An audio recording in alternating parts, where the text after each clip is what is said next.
Hi എല്ലാവർക്കും good morning. അജിത്താണ്. അപ്പോൾ നമ്മളിപ്പോൾ ഉള്ളതേ നമ്മുടെ നേപ്പാളിലെ ക്യാപിറ്റലായ കാഠ്മണ്ഡുവിലാണ്. അപ്പോൾ ഈ കാഠ്മണ്ഡുവിൽ എൻ്റെ ഈ ബാക്കിൽ ഭാഗം നോക്കിയിട്ട് നിങ്ങൾ കാഠ്മണ്ഡു ഇങ്ങനെയാണ് വിചാരിക്കേണ്ട. ഇവിടെ കുറച്ച് പൊടി പിടിച്ചിട്ടൊക്കെ ഉള്ളത്. കാരണം നമ്മൾ എയർപോർട്ടിൻ്റെ അവിടെ നിന്ന് കുറച്ച് ഒരു മാറിയിട്ടുള്ളൊരു സ്ട്രീറ്റിലാണുള്ളത്. പക്ഷേ ഈ കാഠ്മണ്ഡു എന്ന് പറയുന്നത് നമ്മൾ വിചാരിക്കുന്ന പോലെ ഒന്നും അല്ല കേട്ടോ. വലിയൊരു എന്താ പറയുക, നമ്മളെ ഡൽഹി പോലെ അല്ലെങ്കിൽ ബോംബെ പോലെയൊക്കെ തന്നെ ഭയങ്കര ബിസി ആയിട്ടുള്ളൊരു സ്ഥലവും ഇഷ്ടംപോലെ ഈ കെട്ടിടങ്ങളും ബിൽഡിങ്ങുകളൊക്കെ ഉള്ളൊരു സ്ഥലം കേട്ടോ. അപ്പോൾ നമ്മൾ ഇന്നലെ രാത്രി നമ്മളിവിടെ എത്തി. അപ്പോൾ വരുന്ന വഴിയൊക്കെ ഞാൻ പറഞ്ഞില്ലേ, അത്യാവശ്യം റോഡ് പണിയൊക്കെ നടന്നുകൊണ്ടിരിക്കുന്ന കാരണം പിന്നെ ഇവിടെ ഇടയ്ക്കിടയ്ക്ക് ലാൻഡ് സ്ലൈഡ് റോഡിലൊക്കെ ഉണ്ടായിക്കൊണ്ടിരിക്കുന്ന കുറച്ച് ഡിഫിക്കൽട്ടായിട്ടുള്ള റോഡായിരുന്നു. പിന്നെ പൊടിയും ബഹളമൊക്കെ ആയിട്ട് നല്ല, പിന്നെ കുറേ ട്രക്കുകളും വണ്ടികളൊക്കെ അവിടെ നിന്ന് ഇങ്ങോട്ട് കാഠ്മണ്ഡുവിലേക്ക് വരുന്നതും പോകുന്നതായിട്ടുള്ള വണ്ടികളും ഭയങ്കര ട്രാഫിക്കും ആയിരുന്നു. എനിവേ എന്തായാലും പിന്നെ അടിപൊളിയായിരുന്നു. അങ്ങനെ നമ്മൾ ഇന്നലെ രാത്രി ഇവിടെ എത്തി, റൂം എടുത്ത് ഇവിടെ താമസിച്ചു. അപ്പോൾ നമ്മൾ ഇന്ന് കാഠ്മണ്ഡുവിൽ ഇന്നും കൂടെ നമ്മുടെ അടുത്ത് കൂടെ നമ്മുടെ സൂരജ് ഭായ് ഉണ്ട്.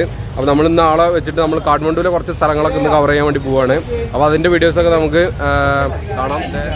ഇന്ന് സൂരജ് ഭായെ കൊണ്ട് രാവിലെ തന്നെ ഇവർ ഇഡ്ഡലിയും സാമ്പാറൊക്കെ കഴിപ്പിച്ചേ. അവരൊക്കെ അല്ലെങ്കിൽ തന്നെ മറ്റേ നേപ്പാളി കാരണം രാവിലെ തന്നെ തിന്നുന്ന ആൾക്കാരാണ്. അയാളെ കൊണ്ടിട്ട് ഇവർ ഇഡ്ഡലിയൊക്കെ ഇന്നലെ നമ്മളെ കൊണ്ട് 2 ബക്കറ്റ് മറ്റേ ദാൽ ഫ്രൈ ഇയാൾ കുടിപ്പിച്ചാണ്. അതിന് പകരമായിട്ട് ഇഡ്ഡലി തീറ്റിപ്പിച്ചാണ്. അപ്പൊ അങ്ങനെ നമ്മൾ ഇന്നത്തെ കുറച്ച് സ്ഥലങ്ങൾ ഇവിടെ കറങ്ങാൻ വേണ്ടി പോവാണ്. അപ്പൊ ഇന്ന് നമ്മൾ ഫസ്റ്റ് പോകുന്നത് എവിടേക്കായിരുന്നു അനൂപേ?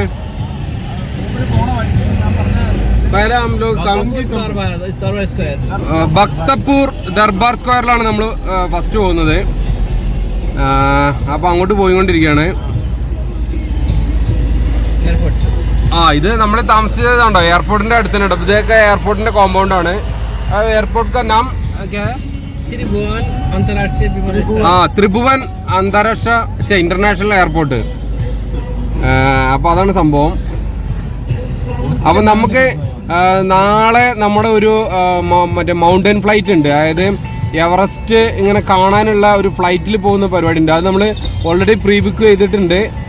അത് നാളെയാണ് നമുക്ക് ചെയ്യാനുള്ളത്. പക്ഷേ അതിൽ പ്രശ്നം എന്താ വെച്ചാൽ ഇത് എല്ലാ സമയത്തൊന്നും ചെയ്യാൻ പറ്റില്ല. അത് ബുക്ക് ചെയ്തിട്ട് എന്താ വെച്ചാൽ ക്ലൈമറ്റ് മോശമാണെങ്കിലേ മിക്കവാറും ആ സർവീസ് അവർ ക്യാൻസൽ ചെയ്യും കേട്ടോ. അപ്പോൾ നമ്മുടെ അടുത്ത് അവിടെ കഴിഞ്ഞ ദിവസം നമ്മുടെ അടുത്ത് ബോബിച്ചാറിനൊക്കെ പറയേണ്ടായിരുന്നു, വേറെ കുറേ ടീം ഏതോ ഫ്ലൈറ്റ് ടേക്ക് ഓഫ് ചെയ്തിട്ട് പിന്നെ അത് അവർ ഉപേക്ഷിച്ചു വന്ന്. അങ്ങനെ ക്ലൈമറ്റ് മോശമായത് കാരണം. അപ്പോൾ നമുക്ക് ഭാഗ്യം ഉണ്ടെങ്കിൽ ഇനിയിപ്പോൾ അത് നാളെ നടക്കുള്ളൂ. ഭാഗ്യം ഉണ്ടാവും എന്ന് വിചാരിക്കാം.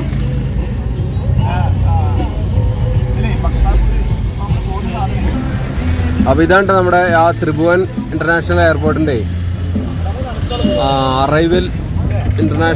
അറൈവൽ പോയിന്റ് ആണ്.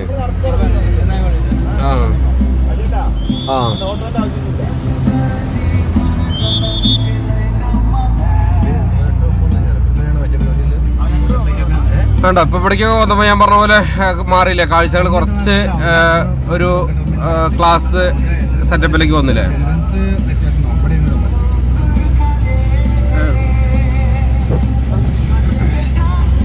ഇവിടെ നിന്ന് ചെറിയൊരു ചാറ്റൽ മഴ ഉണ്ട് കേട്ടോ.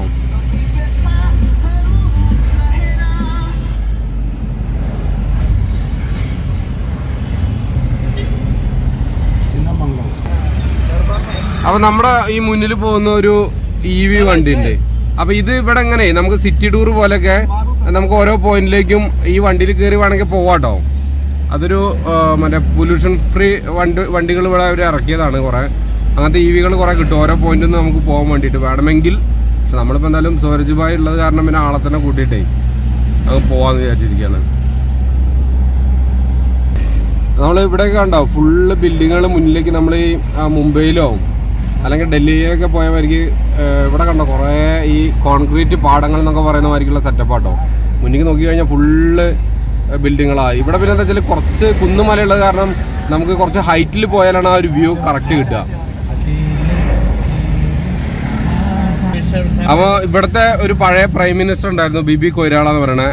ആളുടെ മകളാണ് നമ്മുടെ പിന്നെ ബോളിവുഡിലെ ഒരു നമ്മുടെ ഫേമസ് ആയിട്ടുള്ള നമ്മുടെ മനീഷ കൊയ്രാള. അവർ നേപ്പാളിക്കാരിയാണ്. അപ്പോൾ ഇവർ ഇപ്പോൾ നേപ്പാളിൽ കാഠ്മണ്ഡുവിൽ എവിടെയോ താമസിക്കുന്നുണ്ടെന്നാണ് പറഞ്ഞത്.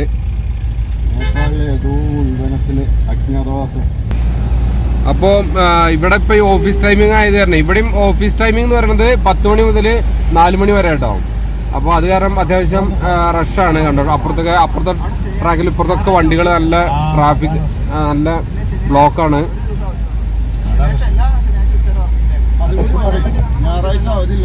അത് നമ്മൾ മുന്നേ എവിടെയോ പറഞ്ഞിട്ടുണ്ട് ഇവിടെ ഞായറാഴ്ച വർക്ക് ഉണ്ടാണെന്നുള്ള കാര്യം. ഇവിടത്തെ റെയിൻകോട്ട് കണ്ടോ? ഇവിടുത്തെ റെയിൻകോട്ട് പ്രത്യേകിച്ചല്ലേ രണ്ടുപേർക്കും കൂടെ ഒരുമിച്ച് ഇടാനുള്ള റെയിൻകോട്ടാ. പിന്നെ പോരാത്തതിന്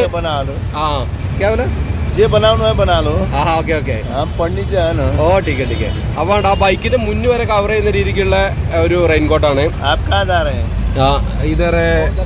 ദർബാർ സ്ക്വയർ ആണ് ഭക്തപൂർ. ഓക്കെ, അപ്പോൾ അതാണ് ഇവിടുത്തെ റെയിൻകോട്ടിന്റെ അവസ്ഥ. അപ്പോൾ പിന്നെ ഒറ്റ ഇതുണ്ട്, അത് ശരിക്കും മറ്റേ വണ്ടീന്റെ ഫ്രണ്ട് വരെ കവർ ചെയ്യുന്ന രീതിക്കുണ്ട്. പിന്നെ നമ്മളെ അവിടുത്തെ പ്ലാസ്റ്റിക് കവറും സാധനങ്ങളും സാധാരണ റെയിൻകോട്ടൊക്കെ ഉണ്ട്. പക്ഷെ ഇങ്ങനെ രണ്ടുപേർക്കുള്ള റെയിൻകോട്ട് എന്ന് പറയുന്നത് നമ്മളിപ്പോൾ ഇവിടെ കണ്ടിട്ടുള്ളൂ. ആ ബാക്കിലിരിക്കുന്ന ആളും മുന്നിൽ ആളും കൂടെ ഒരുമിച്ചിട്ടിട്ട് അങ്ങനെ പോകും. അങ്ങനെ പോകുന്ന കുറേ പോകണ്ടിട്ട് അത് കണ്ടപ്പോൾ ഒന്ന് എടുത്തേ ഉള്ളൂ. പിന്നെന്താ വെച്ചാൽ അത് വലിയ മഴ വന്നു കഴിഞ്ഞാൽ അത് പറ്റുണ്ടാവില്ല കേട്ടോ. നമ്മളാ പാൻറ്റൊന്നും ഇട്ട് പോണ പോലെ പറ്റുണ്ടാവില്ല. നമ്മൾ ഈ കാഠ്മണ്ഡു എന്ന് കോമൺ ആയിട്ട് പറയുന്നതിൽ 3 ജില്ലകളാട്ടോ ഉള്ളത്. അതായത് കാഠ്മണ്ഡു, ഭക്ത്പൂർ, ലളിത്പൂർ. അപ്പോൾ നമ്മളിപ്പോൾ ജസ്റ്റ് കാഠ്മണ്ഡു ഇത് മൊത്തത്തിൽ ഇതിന് കാഠ്മണ്ഡു എന്നാ പറയാ. അപ്പോൾ കാഠ്മണ്ഡു ഇപ്പോൾ ഭക്തപൂറിലാണ് കയറിയിരിക്കുന്നത്. അപ്പോഴേ നമ്മൾ ഈ ഇങ്ങനെ ഭക്തപൂരിലൂടെയാണ് പോയിക്കൊണ്ടിരിക്കുന്നത്. അപ്പോൾ സൂരജ് ഭായി പറയാണ് ഈ ഭക്തപൂരിലെ പിന്നെ ദഹി എന്ന് പറയുന്നത്, അതായത് തൈര് ബൗത്ത് ഫേമസ് ആണ് അല്ലോ. അപ്പം എന്താ പിന്നെ അത് കുറച്ച് കിട്ടണം ഒപ്പിക്കാന്ന് പറഞ്ഞിട്ടുണ്ട്. അപ്പോൾ ഓരോ സ്ഥലത്ത് ഓരോന്നിങ്ങനെ ഫേമസ് അല്ലേ. അപ്പോൾ പറഞ്ഞു വന്നപ്പോൾ നമ്മൾ ഈ സൂരജ് ഭായിനെ കുറിച്ചൊന്ന് പറയാം. അപ്പോൾ സൂരജ് ഭായി എന്ന് പറഞ്ഞാൽ ആളുടെ വീട് ചിത്വാൻകാരനാട്ടോ ആള്. അപ്പോൾ ചിത്വാൻകാരനാണെങ്കിലും ആൾക്ക് ഏകദേശം ചെറുപ്പക്കാരൻ നമ്മളെക്കാട്ടൊക്കെ ചെറിയ ചെക്കനാണ്. പക്ഷെ ആള് ഉണ്ടാവും കുറച്ച് തടിയൊക്കെ ഉള്ള ആള് സെറ്റപ്പാണ്. ആളൊരു ഭയങ്കര വലിയൊരു മാവോവാദി ആശയക്കാരനാണ്. പക്ഷെ ആളെന്താ വെച്ചാൽ അതേ സമയം ധർമ്മമാണ് ആൾക്ക് ഇമ്പോർട്ടന്റ്. ആളായത് ധർമ്മം വിട്ടൊരു കളിയില്ല എന്നുള്ളതാണ് ആളുടെ വാക്ക് അല്ലേ ഏസേനാ സുരേഷ് ഭായ്? ധർമ്മേ धर्म नहीं है बोला, धर्म आपको सब कुछ के ऊपर है ना. അപ്പോൾ അങ്ങനെ ആള് ധർമ്മത്തിൽ വിശ്വസിക്കുന്ന ഒരാളാണ്. പിന്നെന്താ വെച്ചാൽ ഒരു പ്രശ്നമില്ലാത്ത മനുഷ്യനാണ്, ചടപ്പില്ലാത്തൊരു മനുഷ്യനാണ്. ഫുള്ള് ഇപ്പം നമ്മുടെ കൂട്ടത്തിൽ ഒരാളായിട്ടാണ് നമ്മൾ പോയിക്കൊണ്ടിരിക്കുന്നത്. അപ്പോൾ ഭയങ്കര ജോളിയായിട്ടുള്ള മനുഷ്യനാണ്. പിന്നെ കുട്ടികളിൻ്റെ ഇടയ്ക്ക് കുറച്ച് കുട്ടികളുണ്ട് അല്ലേ. ഓ യാ ഓ എന്നറിയാം. വല്ലതും മുന്നിൽ കണ്ടാല് ട്രാഫിക് ബ്ലോക്കോ എന്തെങ്കിലുമൊക്കെ മുന്നിൽ കണ്ട അപ്പൊ മൂപ്പര് ഇറങ്ങിയാൽ അയ്യോ ഓ എന്നറിയും. അപ്പൊ ആളുടെ നമ്പർ നമ്മൾ ഈ ഇതിന്റെ ഡിസ്ക്രിപ്ഷനിൽ ഞാൻ ഇടാം. അപ്പൊ നേപ്പാളിലൊക്കെ വരുമ്പോൾ ശരിക്ക് ആളെ കോണ്ടാക്ട് ചെയ്താലും അല്ലെങ്കിൽ നമ്മളെ ജോബി ചേട്ടനെ കോണ്ടാക്ട് ചെയ്താലും ഒക്കെ നിങ്ങൾക്ക് ഉപയോഗപ്പെടും. അപ്പൊ ആളെ തന്നെ കിട്ടുകയാണെങ്കിൽ ഈ സൂരജ് ഭായിനെ കിട്ടുകയാണെങ്കിൽ അടിപൊളിയാട്ടോ. കാരണം നമ്മൾ ഇത്രയും ദിവസം നമുക്ക് ഒരു പ്രശ്നം ഉണ്ടാക്കിയിട്ടില്ല. നല്ല രസമാണ്. കുറച്ച് പിന്നെന്താ വെച്ചാൽ നമ്മളെക്കാട്ടും കുറച്ചും കൂടി ഹിന്ദി അറിയാം. കാരണം അവർക്ക് നേപ്പാളി ഹിന്ദിനോട് സാമ്യമുള്ളത് കാരണം ഹിന്ദി അറിയാം. പിന്നെ ഇംഗ്ലീഷുമേ വല്ലാതെ പിടിക്കില്ലെങ്കിലും കുഴപ്പമില്ലാതൊക്കെ പറയുമ്പോൾ മനസ്സിലാവും. അതൊക്കെ മതി, അതിൻ്റെ ആവശ്യമുള്ളൂ. അതെ അതെ, പിന്നെ ഒന്നും അറിഞ്ഞില്ലെങ്കിലും മൂപ്പര് അഡ്ജസ്റ്റ് ചെയ്താണ് രാജേട്ടൻ പറയണത്. അപ്പോൾ അതൊക്കെയാണ് സൂരജ് ഭായ്.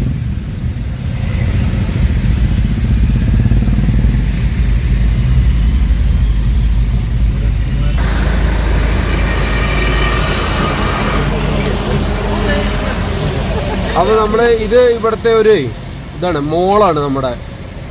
അപ്പോൾ ഈ മോള് ഇങ്ങനത്തെ കുറേ മോളുകൾ ഈ നേപ്പാളിൽ പലയിടത്തും ഉണ്ടെന്നാണ് പറയുന്നത്.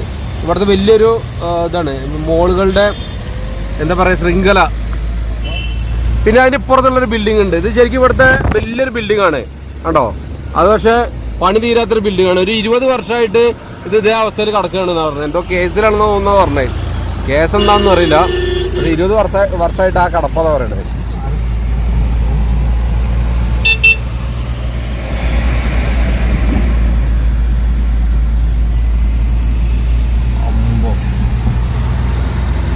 ഏറല്ല ബിൽഡിങ്ങുകളുടെ ഇതങ്ങനെ കിടക്കാണ്. ഇപ്പോൾ ആ ഭാഗത്തേക്ക് നോക്കുമ്പോൾ നിരന്ന് കിടക്കാണ് ബിൽഡിങ്ങുകൾ. ശരിക്കും നമ്മുടെ ബോംബെയിലോ അല്ലൊക്കെ പോയ പോലെ ഉള്ളൊരു സെറ്റപ്പ് തന്നെ. കാരണം ഇവരുടെ ക്യാപിറ്റലല്ലേ കാഠ്മണ്ഡു, അതിൻ്റെ ഒരു ഇത് കാണും.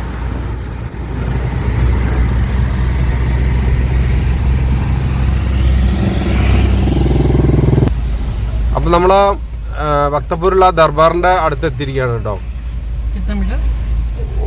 450.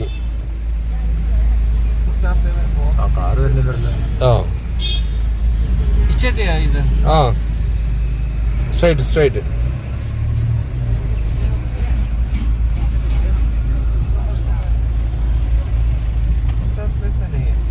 ഇതാണല്ലോ കാണിക്കുന്നത്. ആ നെയ് ഓ ദർ സ്ട്രൈറ്റ് ഓ അല്ല.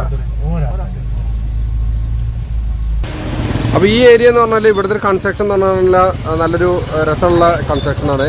അപ്പോൾ ഇതൊരു യുനെസ്കോയുടെ പൈതൃക പട്ടികയിൽ ഇടം പിടിച്ചിട്ടുള്ള സ്ഥലമാണ്.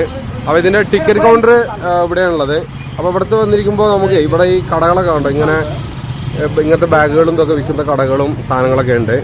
ഒരു അപ്പൂപ്പനുണ്ട് ഇവിടെ, കുടകളൊക്കെ വിൽക്കുന്നുണ്ട്, ഇവിടുത്തെ നേപ്പാളി തൊപ്പി വിൽക്കുന്നുണ്ട്. അപ്പം അങ്ങനെ അനൂപേ, നീ ഈ ഇതിനെ കുറിച്ച് എന്താ പറഞ്ഞത്? പിന്നെ നേപ്പാളിലെ അത് ഓക്കെ, ഏറ്റവും കൂടുതൽ ആൾക്കാർ വരുന്ന ഒരു സ്ക്വയറാണ് ഈ സാധനം എന്ന് പറയുന്നത്. ഇവിടുത്തെ ഇങ്ങനത്തെ 4 ദർബാർ സ്ക്വയറുകളാണ് ഇവിടെ ഉള്ളത്. അപ്പോൾ നമുക്ക് അതിൻ്റെ ഉള്ളിലൊക്കെ ഒന്ന് കയറി നടന്നു നോക്കാം. എന്തായാലും ടിക്കറ്റൊക്കെ എടുത്തിട്ടേ ഇവിടുത്തെ ടിക്കറ്റ് ചാർജ് എത്രയൊക്കെയാണെന്ന് നോക്കാം.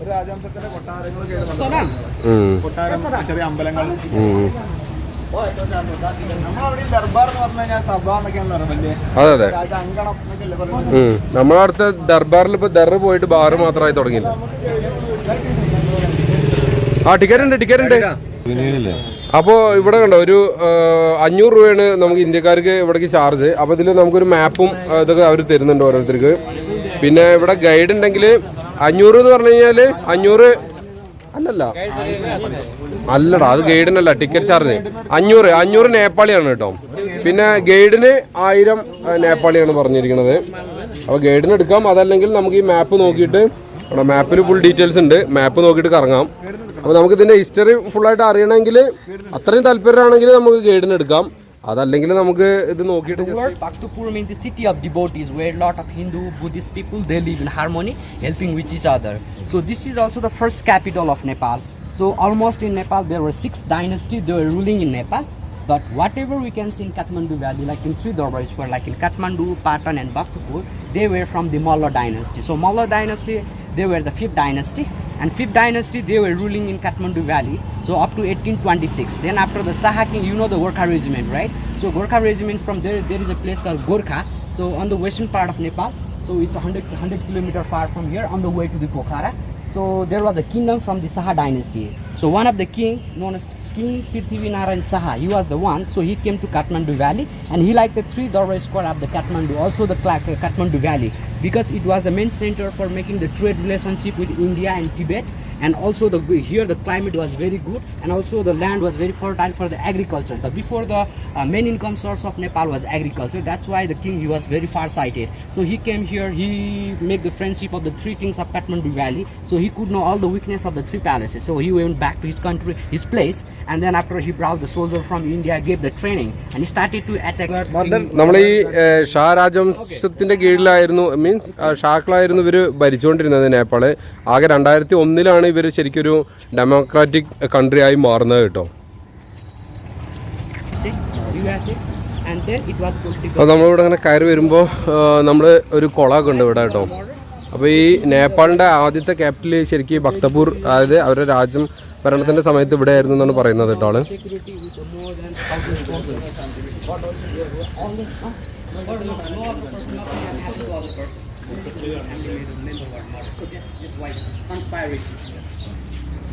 അപ്പോൾ ഇത് ഇവിടുത്തെ ഭക്തപൂരിലൊരു പ്രശസ്തമായിട്ടുള്ള അമ്പലമാണ്. ഇതൊരു ഹിന്ദു കൺട്രി എന്നുള്ള കൺസെപ്റ്റിലായിരുന്നപ്പോൾ ഉള്ള ഒരു മെയിൻ അമ്പലമാണ്. ഇപ്പോൾ ശരിക്കും ഇവിടെ സെക്യുലറിസം ആണുള്ളത്. ഇവിടെ ബുദ്ധ, ക്രിസ്ത്യൻസ്, ഹിന്ദു, മുസ്ലിംസ് എല്ലാവരും ഉണ്ട് കേട്ടോ. അപ്പോൾ ഈ നേപ്പാളിൽ നമ്മൾ ശരിക്കും ഈ നേപ്പാളിൽ വന്നിട്ട് കാണുന്ന ഒരു ട്രഡീഷണൽ അല്ലെങ്കിൽ ഒരു ആൻഷ്യൻ കൺസ്ട്രക്ഷൻ എന്നൊക്കെ പറയുന്ന സാധനം ആയിട്ടുള്ള ഇപ്പോൾ ഇതാണ് നമുക്ക് തോന്നുന്നത് കേട്ടോ. ഈ ഒരു ഏരിയയിൽ വന്നപ്പോഴാണ് നമുക്കൊരു ആ ഫീൽ കിട്ടുന്നത്. അപ്പോൾ നമ്മൾ ഇതിൻ്റെ ഉള്ളിലേക്ക് കയറുന്ന ഒരു ഗേറ്റിലെത്തിയിട്ട്, പക്ഷേ ഇതല്ല കേട്ടോ മെയിൻ ഗേറ്റ്.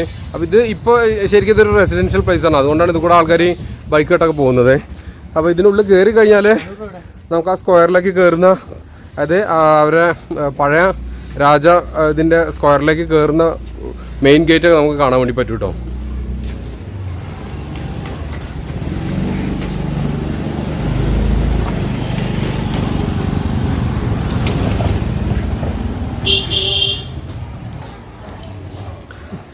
സംഭവം ഇവിടേക്ക് വന്നു കഴിഞ്ഞാൽ ഒരു പ്രത്യേക ഫീലാട്ടോ. ഇവിടുത്തെ ഈ റെസ്റ്റോറൻറ്റുകളും ബാക്കിയുള്ള കടകളും ഒക്കെ മെയിൻറ്റെയിൻ ചെയ്തിരിക്കുന്നത് ഈ ഒരു സ്ട്രക്ചറിലാണ് കേട്ടോ.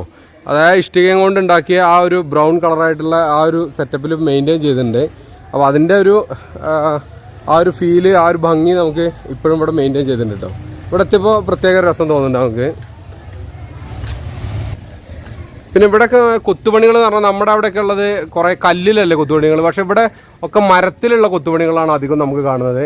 അത് ഈ ബിൽഡിങ്ങുകളൊക്കെ തൂണുകളൊക്കെ വരുന്നത് മരം അങ്ങനെയൊക്കെയാണ്. അപ്പോൾ അതിലൊക്കെ കുറേ ചെറിയ ചെറിയ കൊത്തുപണികളുണ്ട്, മൈന്യൂട്ടായിട്ടുള്ള കൊത്തുപണികൾ.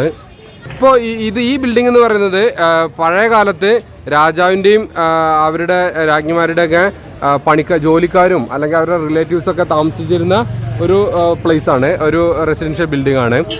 പിന്നെ ഇവരെ ഇവിടുന്ന് മാറ്റി ഇവർ പോയ സമയത്ത് ഇത് ഗവൺമെൻറ് ഏറ്റെടുത്തിട്ട് ഇപ്പോൾ ഇത് ഗവൺമെൻറ് അധീനതയിലുള്ളതാണ്. അപ്പോൾ ഇവിടുത്തെ ലോക്കൽസൊക്കെ ഇത് റെസിഡൻഷ്യൽ സാധനമായിട്ട് പിന്നെ ഇവിടുത്തെ മുനിസിപ്പാലിറ്റിക്ക് കാശ് കൊടുത്തുകൊണ്ട് ഇവിടെ താമസിക്കുന്നുണ്ട്. പിന്നെ അതിൽ കടകളുണ്ട്. പിന്നെ എന്താ വെച്ചാൽ ഇവിടെ കുറച്ച് മുന്നേ ഒരു ഭൂമി കുലുക്കം ഉണ്ടായ സമയത്ത് ഈ ബിൽഡിങ്ങിൽ കുറേ ക്രാക്ക് വീണിട്ടുണ്ട്. അത് കാരണം ഇത് മെയിൻ്റനൻസ് കുറച്ച് റിപ്പയർ ചെയ്ത് റീകൺസ്ട്രക്ട് ചെയ്യണമെങ്കിൽ അപ്പോൾ ഇവിടുത്തെ ആളുകളെ മാറ്റണമല്ലോ, പുനരധിവസിപ്പിക്കണമല്ലോ. അപ്പോൾ അത് എത്ര നാൾ ഇതിങ്ങനെ നിൽക്കും, അങ്ങനെ നിന്നിട്ട് പിന്നീട് അത് വീഴുന്ന സമയത്ത് ഗവൺമെൻറ് ഏറ്റെടുത്തിട്ട് അപ്പോൾ ഇവിടുത്തെ ആൾക്കാർ പോകുന്നുള്ളതാണ് ഇപ്പോഴത്തെ ഒരു കണ്ടീഷൻ പറഞ്ഞിരിക്കുന്നത്. അപ്പോൾ അങ്ങനെ നമ്മൾ കയറി അതിൻ്റെ so this is the main entrance. Yeah, this is the main entrance gate. Okay. And this is also the number 1 gate to get inside the palace. Okay. അപ്പോൾ നമ്മൾ ഈ പാലസിൻ്റെ ഉള്ളിൽ കയറാനുള്ള മെയിൻ എൻട്രൻസിൻ്റെ അവിടെ എത്തിയിട്ടുണ്ട് കേട്ടോ. ഇതാണ് ഗേറ്റ് നമ്പർ 1. ഇത് പൊതുവേ ഇപ്പോൾ നമ്മുടെ അവിടെ ഒക്കെ സ്കൂളിൽ നിന്ന് കുട്ടികളെ കൊണ്ടുവരുന്നതായിരിക്കും. ഇവിടെ സ്കൂളിൽ നിന്നൊക്കെ കുട്ടികളെ കൊണ്ടുവന്നിട്ടുണ്ട്. അല്ല, ഈ രാവിലെ പറഞ്ഞ അഭിപ്രായം മാറ്റിയില്ലേ?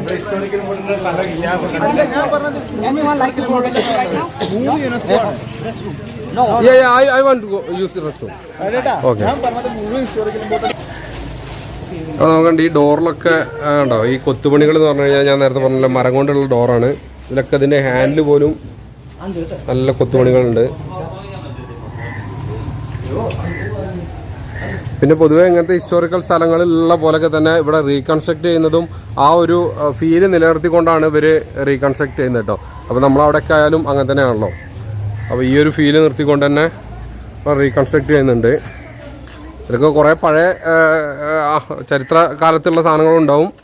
പിന്നെ ഇതിൻ്റെ ഉള്ളിലൊരു ശ്രീ പത്മ സെക്കൻഡറി സ്കൂളൊക്കെ ഉണ്ട് കേട്ടോ. ആ സ്കൂളിൻ്റെ എൻട്രൻസ് ഒക്കെ ഇങ്ങനെയാണ്. Welcome to Bhaktapur. So as I told you before, the name of the city is Bhaktapur. This square is known as Darbar Square. Darbar means the palace, and square means the area. In the 12th to 15th century, Bhaktapur was the capital of Nepal. Then after they started rule from Kathmandu, then after they declared Kathmandu as the capital city. So this place we call Bhaktapur, that means the city of devotees. So before we used to call this city as a Bath Gaon. Bath means the rice and Gaon means the village. Like it was called rice village. More than 80% people, they were farmers, and main income source of Nepal was agriculture. Now it's like agriculture, tourism, and the remittance are the main income source of Nepal. Before was agriculture. That's why the people we used to call Bath Gaon or the rice. So you can say multi-roof temple. ഇത് pagoda എന്ന് പറയുന്ന രീതിയിലുള്ള ഒരു ആർക്കിടെക്ചറാണ്. അത് നേപ്പാളി ആർക്കിടെക്ചറാണ്. ഇവിടെ 3 രീതിക്കുള്ള ആർക്കിടെക്ചറാണ് പൊതുവെ കാണാൻ പറ്റുന്ന ആൾ പറയുന്നത്. അതെന്ന് പറയുന്നത് ഒരു ശിക്കാര ആർക്കിടെക്ചറാണ്. അതൊരു സൗത്ത് ഇന്ത്യൻ ആർക്കിടെക്ചറാണെന്ന് പറയുന്നത്.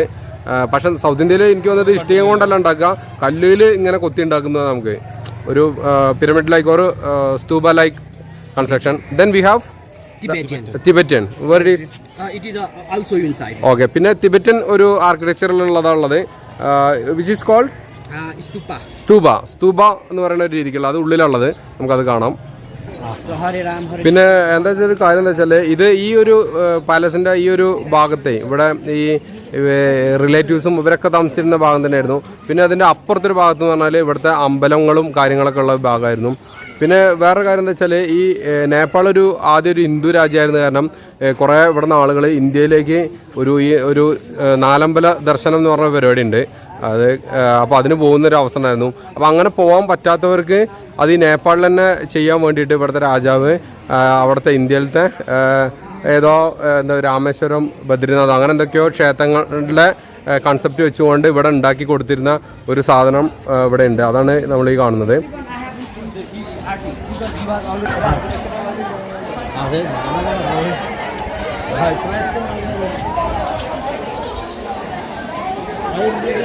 ഇന്നത്തെ കാലത്ത് ഇപ്പോൾ ഈ ബിൽഡിങ്ങിലൊക്കെ ഒരു റെസ്റ്റോറൻറ്റുകൾ, റിസോർട്ടുകൾ, മറ്റ് മോണുമെൻറ്റ് ഷോപ്പുകൾ ഒക്കെയാണ് വെച്ചിരിക്കുന്നത്. ഇപ്പോൾ പിന്നെ എന്താ വെച്ചാൽ ഈ യുനെസ്കോൻ്റെ പൈതൃക പട്ടികയിലുള്ളത് കാരണം ഇവിടെ ഇടയ്ക്ക് 2 പ്രാവശ്യം കൊണ്ട് ഈ എർത്ത് ക്വേക്കൊക്കെ ഉണ്ടായിട്ടേ കുറേ ബിൽഡിങ്ങുകളൊക്കെ തകർന്നു പോയിരുന്നു. അപ്പോൾ അതൊക്കെ ഇങ്ങനെ റീകൺസ്ട്രക്ഷൻ്റെ പാതയിലാണ് ഇപ്പോൾ. പിന്നെ യുനെസ്കോയുടെ ഒരു നിയമപ്രകാരം എന്താ വെച്ചാൽ റീകൺസ്ട്രക്ട് ചെയ്യുമ്പോൾ മുന്നേ ഉണ്ടായിരുന്ന ഏത് മെറ്റീരിയലാണോ ആ സെയിം മെറ്റീരിയൽ, അതേ ടൈപ്പ് മെറ്റീരിയൽ വെച്ചിട്ട് വേണം ഈ സാധനങ്ങളൊക്കെ റീകൺസ്ട്രക്ട് ചെയ്യാൻ എന്നുള്ളതാണ്. അതുകൊണ്ട് തന്നെ ഇതിന് റീകൺസ്ട്രക്ഷന് കുറേ ടൈം എടുക്കുന്നതിനാണ് നമുക്ക് അറിയാൻ വേണ്ടി പറ്റിയത്. The main center for the royal palace area. If you can say that this used to be the royal palace for the royal family members. The Malwa king and the queen, they used to live here in the side. Okay, ഇവിടെ നമ്മുടെ ഈ ഷാ രാജവംശത്തിന് മുന്നേ ഉണ്ടായിരുന്നത് മാല, which was the dynasty മാല രാജവംശമായിരുന്നു. അപ്പോൾ ഈ മാല രാജവംശത്തിൻ്റെ കുറേ contributions ആണ്. അപ്പോൾ അവരുടെ കിങ്ങും ക്യൂനൊക്കെ താമസിച്ചിരുന്ന പാലസും പിന്നെ അവരുടെ ഒരു ഫാമിലി ടെമ്പിളും ഉണ്ട് അതിൻ്റെ ഉള്ളിൽ. അപ്പോൾ നമുക്ക് അതിലേക്ക് കയറാം. How many Windows? 55 വിൻഡോ ആ ഒരു ബിൽഡിങ്ങിലുണ്ടല്ലോ. അതിൽ 55 പിന്നെ ജനവാതിലുകളുള്ള ഒരു ബിൽഡിംഗ് ആണ്. ഒരു ഇവിടുത്തെ ഒരു ഫേമസ് കൺസ്ട്രക്ഷൻ ആണ്. അവരുടെ റിലീജിയസ് ആയിട്ടുള്ള this Mala dynasty was Buddha devotees. Hindu and Buddhist both. Hindu and Buddhist both. Because this is the place where both Hindu and Buddhist people they used to live. Okay. And because to respect both religion, so he used to follow the both religion. Okay. അപ്പോൾ ഈ മാല dynasty പറയുന്നത് ബുദ്ധ and Hindu religion രണ്ടും follow ചെയ്തിരുന്നു എന്നാണ് പറയുന്നത്. പിന്നെ അപ്പോൾ അതിൽ നമുക്ക് ഞാൻ ഉള്ളിലേക്ക് കയറി കാണാം. അപ്പോൾ ഫേമസ് കൺസ്ട്രക്ഷൻ ആണ് അത്. ഒരുപാട് ഇവിടെ ഞാൻ പറഞ്ഞില്ലേ കല്ലിലുള്ള കൊത്തുപണിനേക്കാൾ കൂടുതൽ ഉള്ളത് ഈ മരത്തിലുള്ള കൊത്തുപണിയാണ്. അപ്പോൾ ഒരുപാട് മരത്തിലുള്ള കൊത്തുപണികളുള്ള വാതിലുകളും ജനവാതിലുകളും ഒക്കെയുള്ള ഒരു ബിൽഡിങ്ങാണത്. അപ്പോൾ ഇവിടുത്തെ കാഴ്ചകൾ എന്ന് പറഞ്ഞാൽ ഇതൊക്കെയാണ്. വളരെ രസമാണ് കേട്ടോ ഇവിടുത്തെ കാഴ്ചകൾ. നമ്മളെ അവിടുത്തെ പോലെ ഇങ്ങനത്തെ ഈ ഹിസ്റ്റോറിക്കൽ സ്ഥലങ്ങളിൽ പോയിട്ടുള്ള ഒരു അടിപൊളി വ്യൂ. അപ്പോൾ അത് നല്ല രസമായിട്ട് ഇവിടെ കീപ്പ് ചെയ്തിട്ടുണ്ട്. പിന്നെ ഇതിൻ്റെ മുകളിലൊക്കെ ഈ ബിൽഡിങ്സിലൊക്കെ ഒരു റെസ്റ്റോറൻറ്റുകളും കാര്യങ്ങളൊക്കെ കൊടുത്തിട്ടുണ്ട്. അപ്പോൾ മൊത്തത്തിലുള്ള ഒരു അടിപൊളി സെറ്റപ്പാണ്.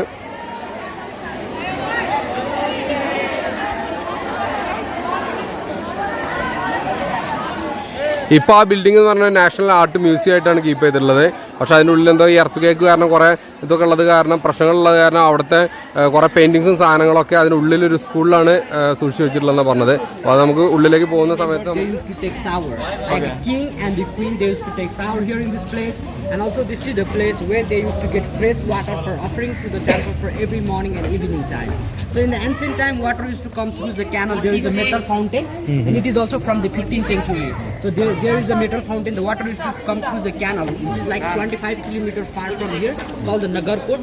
Nagarkot is the place where അപ്പോൾ ഇത് നമ്മൾ സുന്ദരി ചൗക്ക് എന്ന് പറയുന്ന അതായത് ഇവരെ ഈ ഒരു കുളം പോലെ സ്ഥലമാണ്. അപ്പോൾ ഇത് രാജാവും രാജ്ഞിയൊക്കെ കുളിക്കാൻ വേണ്ടിയിരുന്ന സ്ഥലമായിരുന്നു പറഞ്ഞത്. പിന്നെ അവിടെ ഡ്രസ്സ് മാറാനുള്ള സ്ഥലം, അതിൻ്റെ മുകളിൽ മെഡിറ്റേഷനുള്ള സ്ഥലം ഒക്കെയാണ്. പിന്നെ ഇതിൽ ഒരു അവിടെ ഒരു മെറ്റലിൻ്റെ ഒരു ടാപ്പ് പോലെ ഒരു സാധനം അതിലേക്കുണ്ട്. അപ്പോൾ ഇവിടെയൊക്കെ പണ്ടത്തെ കാലത്ത് ഈ കനാലുകൾ ഈ ഭൂമിക്ക് അടിയിലൂടെ അന്ന് ഈ കറണ്ടൊന്നും ഇല്ലാത്ത കാരണം അങ്ങനെ താനെ ഒലിച്ചു വരാൻ വേണ്ടിയിട്ട് ഗ്രാവിറ്റിയിൽ ഒലിച്ചു വരാൻ വേണ്ടിയിട്ട് ഭൂമിക്ക് അടിയിലൂടെ കനാലിലൂടെ ആയിരുന്നു ഇവരുടെ മിക്കവാറും വെള്ളത്തിൻ്റെ പൈപ്പ് ലൈൻസും സാധനങ്ങളൊക്കെ ഉണ്ടായിരുന്നത്. പക്ഷേ ഇപ്പം എന്താ വെച്ചാൽ റോഡുകൾ ഉണ്ടാക്കിയിട്ടും പിന്നെ എർത്ത് ക്വേക്ക് സംഭവിച്ചിട്ടൊക്കെ അതൊക്കെ തകർന്നു പോയിട്ടുണ്ട്. അത് കാരണം വെള്ളമൊന്നും വരുന്നില്ല. പക്ഷേ അത് അന്നത്തെ കാലത്ത് അങ്ങനെയായിരുന്നു. ഫ്രഷ് വാട്ടർ കിട്ടാൻ വേണ്ടിയിട്ട് വെച്ചിരുന്ന സാധനമായിരുന്നു ഈ സാധനം. അപ്പോൾ ഇതിൻ്റെ ഈ മുന്നത്തെ ആ ഒരു അമ്പലം നമ്മൾ പറഞ്ഞല്ലോ, ആ ഒരു മാല രാജവംശത്തിൻ്റെ ഒരു ഫാമിലി ടെമ്പിൾ, അതിൻ്റെ ഉള്ളിൽ നമുക്ക് ഫോട്ടോ വീഡിയോ ഒന്നും എടുക്കാൻ പറ്റില്ല. പക്ഷേ അതിൻ്റെ ഉള്ളിൽ കയറി കഴിഞ്ഞാൽ അന്യായ കൺസ്ട്രക്ഷനാണ് കേട്ടോ. കൊത്തുപണികൾ എന്നൊക്കെ പറഞ്ഞു കഴിഞ്ഞാൽ മരത്തിലുള്ള അന്യായ കൊത്തുപണികളാണ്. നമ്മൾ ഈ നേപ്പാളിൽ വന്നിട്ട് ഇപ്പോഴാണ് നമുക്ക് ഇങ്ങനത്തെ ഒരു ഹിസ്റ്റോറിക്കലും അല്ലെങ്കിൽ ഇത്രയും ഒരു ക്രാഫ്റ്റും ആർട്ടും ഒക്കെ മിക്സ് ചെയ്തിട്ടുള്ളൊരു സാധനം കാണാൻ വേണ്ടി പറ്റുന്നത്. പിന്നെ ഈ കുളത്തിന് ചുറ്റും ഒരു കോബ്രയുടെ ഷേപ്പാണെന്ന് പറഞ്ഞ് ഉണ്ടാക്കി വെച്ചിട്ടുണ്ട്, മൂർഖൻ്റെ. ഇതിൽ കുറേ മൂർഖൻ്റെ ഷേപ്പുകളാണ് അധികം സാധനങ്ങൾ ഉണ്ടാക്കി വെച്ചിട്ടുള്ളത്.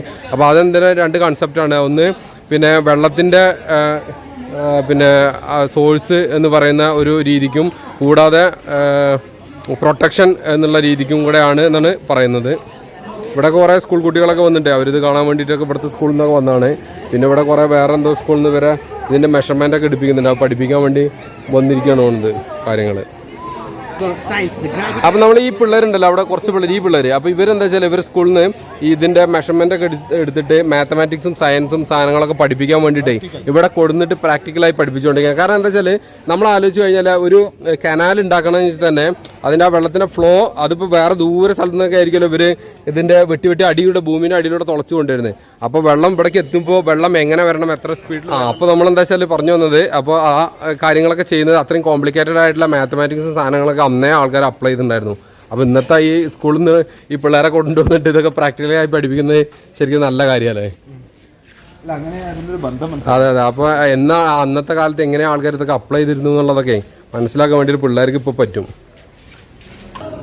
ഇതിപ്പോൾ നമ്മൾ നേരത്തെ ഉള്ളിലേക്ക് കയറിപ്പോയി അമ്പലത്തിൻ്റെ ഉള്ളിലേക്ക് കയറിപ്പോയി പുറത്തേക്ക് ഇറങ്ങി വന്നതാണ്. അപ്പോൾ ഇവിടെ ഉണ്ടായിരുന്നു പണ്ട് ഒരു വലിയ മണിയുണ്ട് കേട്ടോ, അപ്പോൾ ഈ ബിഗ് ബെല്ല്. അപ്പോൾ ഇതെന്താ വെച്ചാലേ ഈ പണ്ട് സമയം അറിയിക്കാൻ വേണ്ടിയിട്ട് അല്ലല്ല എമർജൻസി അല്ല അല്ല സമയം അറിയിക്കാൻ വേണ്ടി പറഞ്ഞല്ലോ. അപ്പോൾ സമയം അറിയിക്കാൻ വേണ്ടിയിട്ട് അടിച്ചിരുന്ന സാധനമായിരുന്നു എന്ന് പറഞ്ഞു.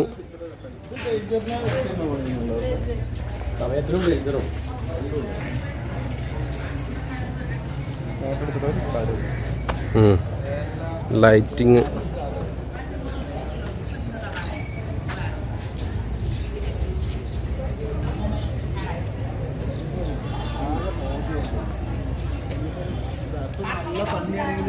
ഭയങ്കര നീല ആകാശങ്ങൾ.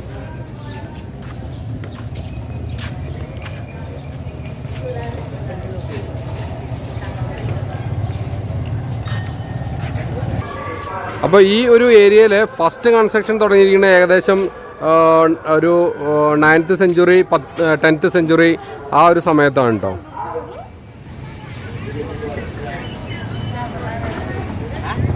ഇവിടെ പിന്നെ 2015 ശേഷം അത്യാവശ്യം നല്ല റീകൺസ്ട്രക്ഷൻ നടന്നിട്ടുണ്ട് കേട്ടോ. കാരണം ആ സമയത്ത് ഇവിടെ ഒരു എർത്ത്ക്വേക്കിൻ്റെ ഇതുണ്ടായിട്ടേ കുറേ ഡിമോളിഷ്ഡ് ആയി പോയിട്ടുണ്ട്. പക്ഷെ അതൊക്കെ കുറേ റീകൺസ്ട്രക്ട് ചെയ്ത് എടുത്തിട്ടുണ്ട്. പിന്നെ ഇതൊക്കെ ഇവരുടെ പഴയ കാലത്ത് രാജാക്കന്മാരുടെ സ്റ്റാഫും ഒക്കെ താമസിച്ചിരുന്ന ബിൽഡിംഗ് ആയിരുന്നു.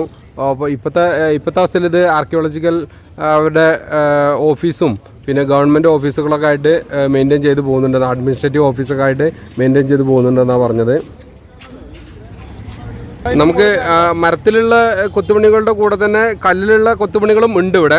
അപ്പോൾ ഇവിടെയൊക്കെ എന്താ വെച്ചാൽ ഈ റീകൺസ്ട്രക്ഷൻ ചെയ്ത സമയത്ത് ഫുള്ള് അമ്പലങ്ങളൊന്നും അല്ലെങ്കിൽ ഈ ബിൽഡിങ്സ് ഒന്നും അതുപോലെ തന്നെ ഫുള്ളായിട്ട് റീകൺസ്ട്രക്ഷൻ ചെയ്യാനൊന്നും പറ്റിയിട്ടില്ല കേട്ടോ. കാരണം പുതിയത്തെ ഒരവസ്ഥയിൽ വെച്ചിട്ട് പഴയ രീതിക്കുള്ള സാധനങ്ങൾ. അപ്പോൾ ഇവിടെ മുന്നേ ഒരു വിഷ്ണു ടെമ്പിൾ ഉണ്ടായിരുന്നു എന്നാണ് പറയുന്നത്. അതിങ്ങനെ വഴി ഇങ്ങനെ അങ്ങോട്ടും ഇങ്ങോട്ടും പാസ് ചെയ്യുന്നത് ബ്ലോക്ക് ചെയ്യാൻ വേണ്ടിയിട്ടുള്ളൊരു അമ്പലം ഉണ്ടായിരുന്നു പറഞ്ഞാൽ അതിൻ്റെ പക്ഷേ ഫുള്ളായിട്ട് റീകൺസ്ട്രക്ട് ചെയ്യാൻ പറ്റാത്തതുകൊണ്ട് അതിൻ്റെ മെമ്മറിക്ക് വേണ്ടിയിട്ട് അതിൻ്റെ ഉള്ളിലുണ്ടായിരുന്ന ഈ രണ്ട് ഇതിപ്പോൾ ഒരു എന്താ സിംഹങ്ങളുടെ ആണോ എന്താണോ എനിക്കറിയില്ല, അങ്ങനത്തെ രൂപത്തിലുള്ള ഒരു സാധനം ഇവിടെ അതിനുള്ളിലുണ്ടായിരുന്നത് ഇവിടെ തന്നെ വെച്ചിട്ടുണ്ട്. അപ്പോൾ ഇവിടുന്ന് കണ്ടോ, ഇവിടുന്ന് നല്ലൊരു വ്യൂ ആണ്. ഇപ്പോൾ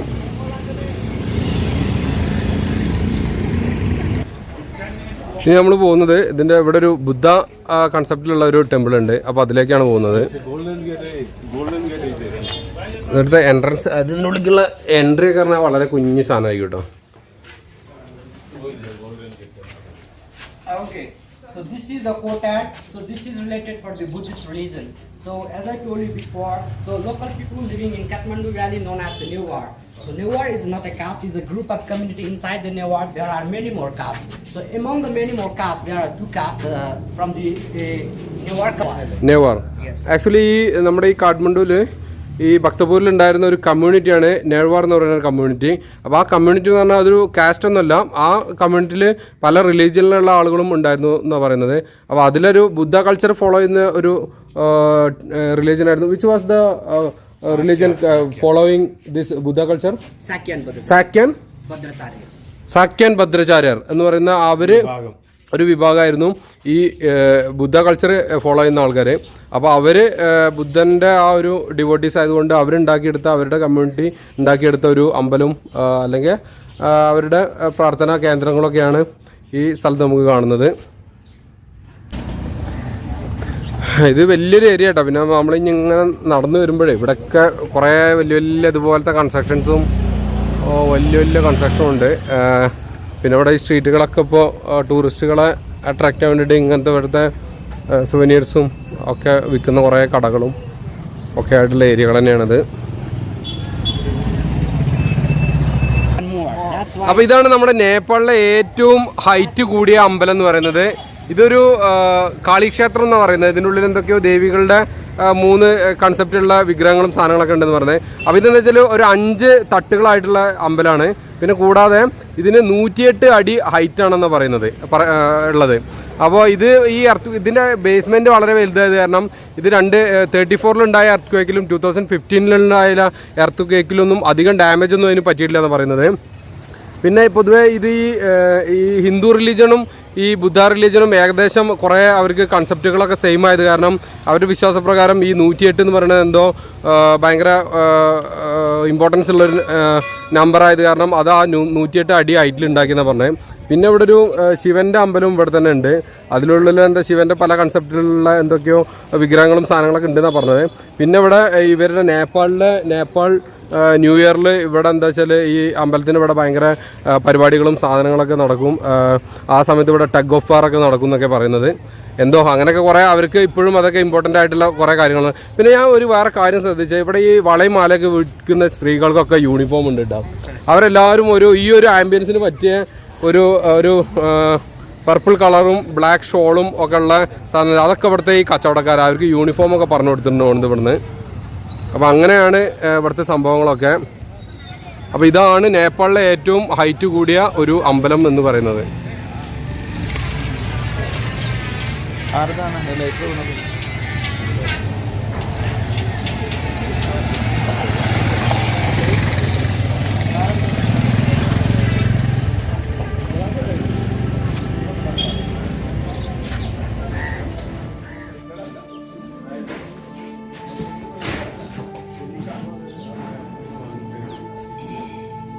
നമ്മൾ ഇവിടേക്ക് ഇങ്ങനെ കുറേ നടന്നു, ഇവിടുത്തെ കാഴ്ചകളൊക്കെ കണ്ടു. ഇനി നമുക്ക് മങ്കി ടെമ്പിൾ, പിന്നെ ഗാർഡൻ ഓഫ് ഡ്രീംസ്, അങ്ങനെ പിന്നെ കുറച്ച് ഇതുപോലെ ബുദ്ധ മൊണാസ്ട്രികളുള്ള സ്ഥലങ്ങൾ, പിന്നെ പശുപതി ടെമ്പിൾ, അവിടെയൊക്കെയാണ് നമ്മളിനിപ്പോൾ ഈ നേപ്പാളിൽ കാഠ്മണ്ഡുവിൽ. കാരണം നമ്മൾ ഈ ഭക്തപൂർ ദർബാർ സ്ക്വയറിലെ കാഴ്ചകളൊക്കെ കണ്ടിട്ടേ നമ്മൾ കാഠ്മണ്ഡുവിൽ തന്നെ ഇനി ബാക്കിയുള്ള സ്ഥലങ്ങളിലേക്ക് പോവുകയാണ്. അപ്പോൾ ബാക്കിയുള്ള സ്ഥലങ്ങളിലൊക്കെ എനിക്ക് തോന്നുന്നത് ഏകദേശം ഇതുപോലൊക്കെ തന്നെയുള്ള വീഡിയോ ഇവിടെ വെച്ച് വൈൻഡപ്പ് ചെയ്യാണ്. അപ്പോൾ അടുത്ത കുറച്ച് കാഴ്ചകളും അടുത്ത വീഡിയോയിൽ നമുക്ക് കാണാം. അപ്പോൾ അതുവരേക്കും എല്ലാവർക്കും Tata, bye bye, thank you all.